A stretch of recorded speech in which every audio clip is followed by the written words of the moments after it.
Many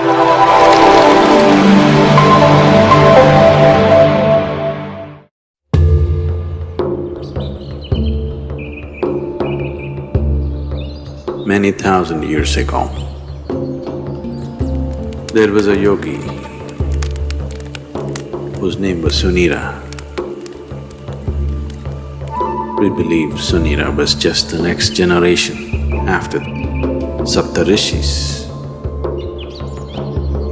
He lived and worked in the mountains which are presently in Nepal. And he took on an impossible project.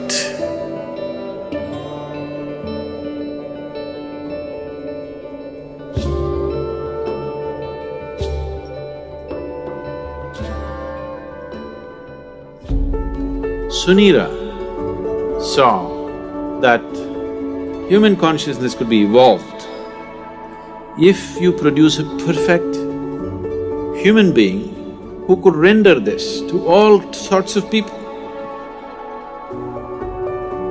In a way, he comes from the tradition of Shiva. Somewhere it's his dream to build another being like that. He wants to build a living Shiva once again, a perfect teacher for the world who is completely multidimensional, not this kind of teaching or that kind of teaching. As Shiva explored the whole human consciousness and human body in every possible way, he wants that kind of a living being. So he started building the energy body for that kind, and then he believed that he could build a physical body on top of that and let him loose in the world. With a lifespan of a few hundred or thousand years, so that he will transform the whole world by the time his time is done. So he started working on this project. And of course he died unfulfilled.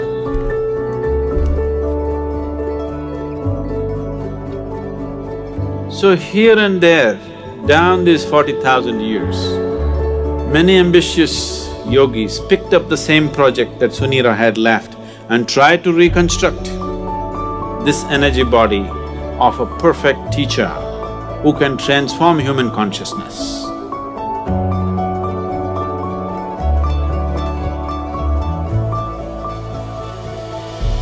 They called him Maitreya. Maitreya means a friend, a true friend to the humanity, to come and change humanity, the world teacher.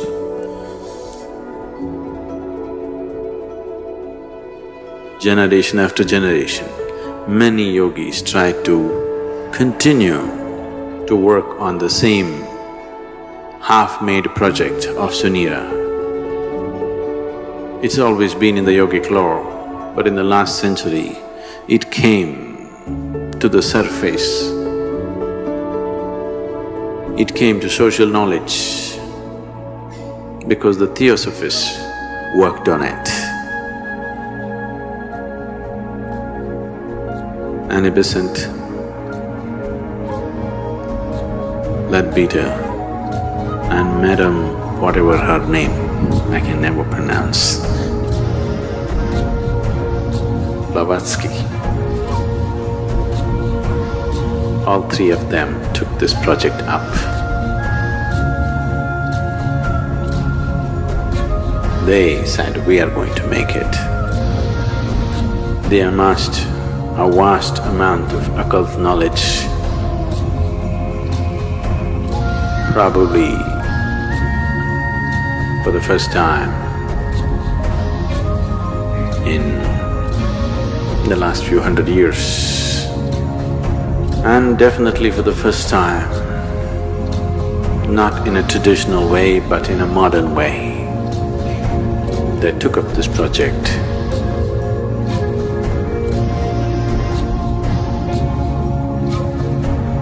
And they tried to locate this being, this unfinished project. They want to take it up and complete it. Some work was done.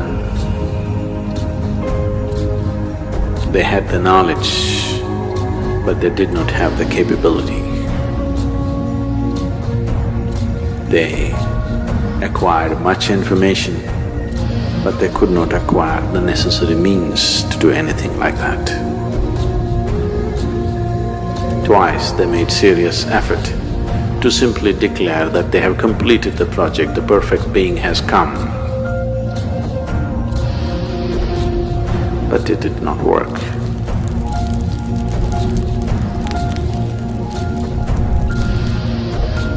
Another parallel line was also being drawn for the last couple of millenniums, where another set of yogis who were aware of this Sunira's glorious but quite impossible project, they started working upon a similar force to create a similar possibility, but with a completely different understanding of the same, creating a perfect being, but not as a human being, not in human form, because putting it into a human being as such a possibility, human system has all the capabilities, but still it doesn't have the necessary integrity of boundary to hold it. There are previous experiences of creating or attempting to create Dhyanalingas in many places. Any number of projects have started in the last 2000, 3000 years and they have been abandoned halfway because of some problem or the other. In Bhojpur, they attempted a Dhyanalinga about 1000 years ago, little more than 1000 years ago. This was supported by a local king, so it was hugely funded and they built a magnificent temple which is half done, and the rest of the plans they drew it on the stone, because there were no drawing boards. They flattened up a rock and they made an elaborate plan of the temple in all detail, the architectural thing on the stone. They had a grand plan, a beautiful setting and everything. But half completed, it stopped because of certain things. The lingam itself, they worked on it for more than 3 years. They had 14 people working on it, one yogi who started this whole process. But this yogi worked for over 2 years and produced these 14 people, 7 men and 7 women, of enormous or extraordinary accomplishment, and they started working. They created this lingam almost 95% done. But at that time an invasion happened.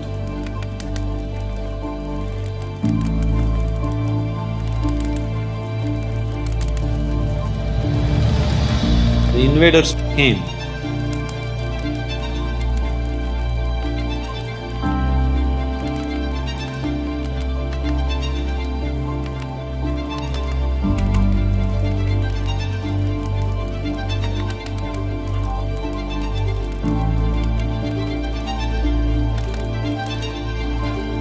Found these people in certain states which whatever looked prickish for them, and they attacked.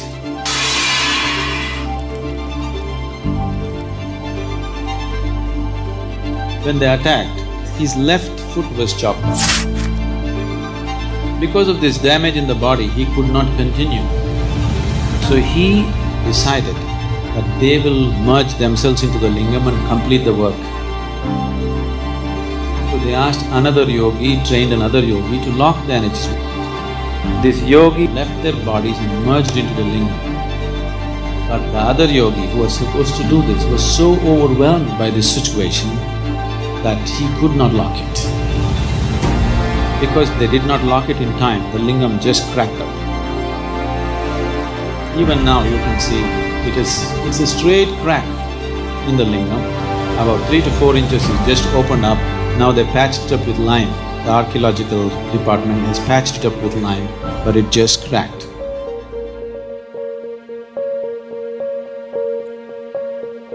Building such structures has been the want of many yogis because creating tools for enlightenment, not just as teachings, not just as practices that one can do, but living tools that people can walk through, living tools by which people can be impacted towards that process, has always been the great desire of the yogis. One of them who had such a desire fixed me up for the job.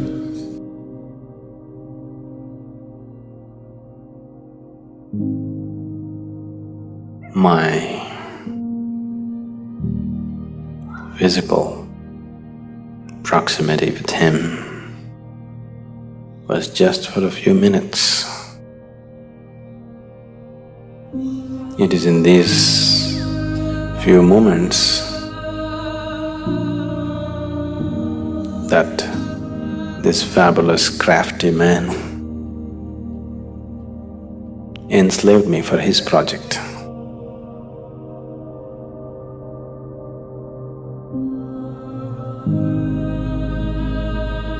Everything that I did was around it because it was my Guru's dream and it was his vision that the Dhyanalinga has to be established.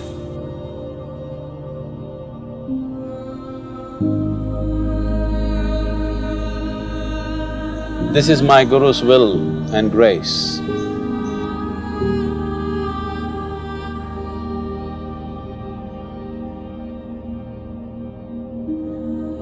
I must tell you something about the madness from where I come. After 2 lifetimes of heartbreaking sadhana, very intense, very truly heartbreaking sadhana. These 2 lifetimes, I was referred to by people as Shiva Yogi. And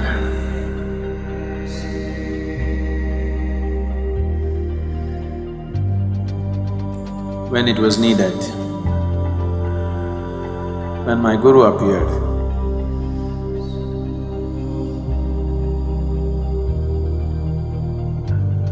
and when he felt he did not feel fit to touch me, he touched me with his stick. And everything that needs to be realized was realized.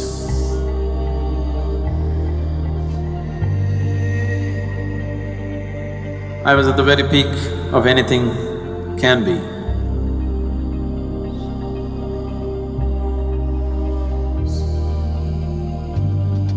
So, that being was referred to as Shiva Yogi, trying to fulfill the mission that was put into him. Didn't work, came back again.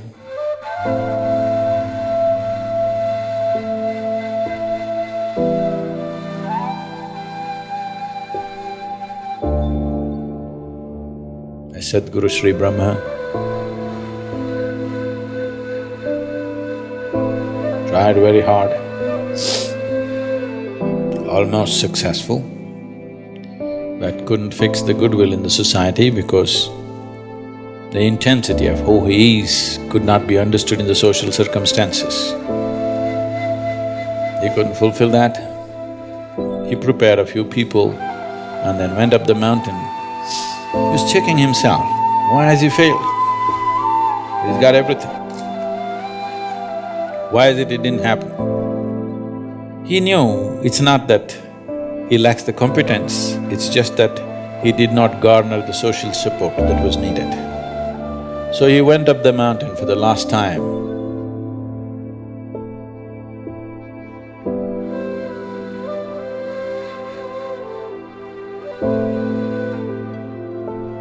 Before going up, he announced here at the foothills, a few of his disciples gathered. They said, "What now?" He said, "Even Tirpi Varvan, that means this one will be back again." And he went up the mountain for the last time.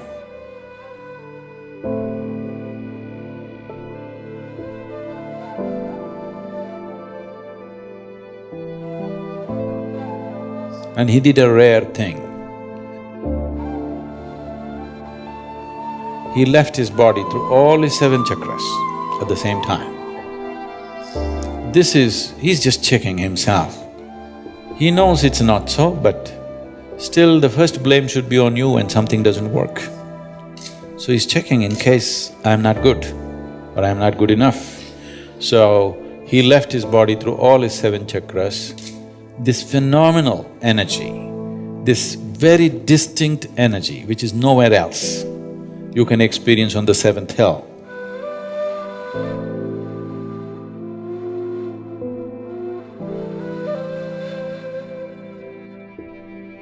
It's very, very different from anything that you would find anywhere. It's distinctly different. So with that done, he knew what is the problem is you didn't handle the circumstance properly.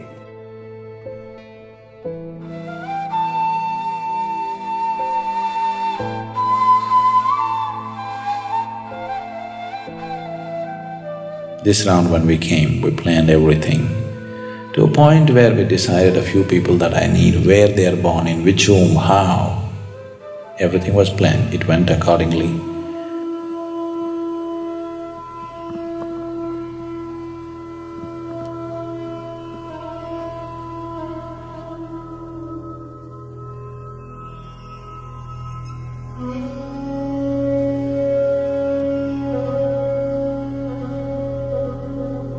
For people needed for the consecration, I place them in the right kind of places so that everything comes together at the right time.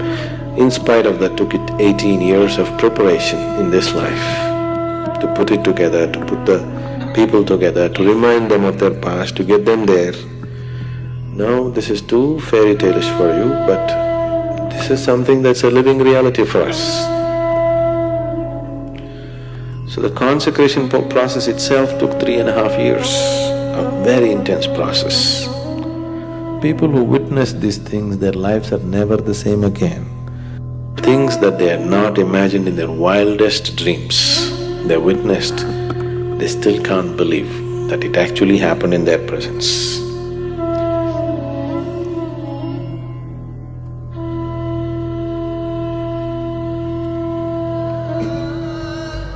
Yogi Sunira,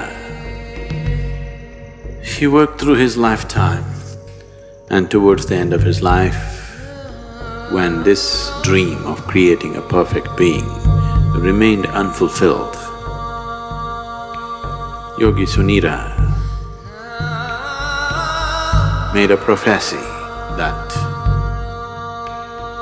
long time from now, long time from now, this work that I have started will find fulfillment and reverberate, not here, but in the green hills of the south. Our hills are green. We are in the south. So whatever Sunira's prophecy has come true, but not the way he thought it would.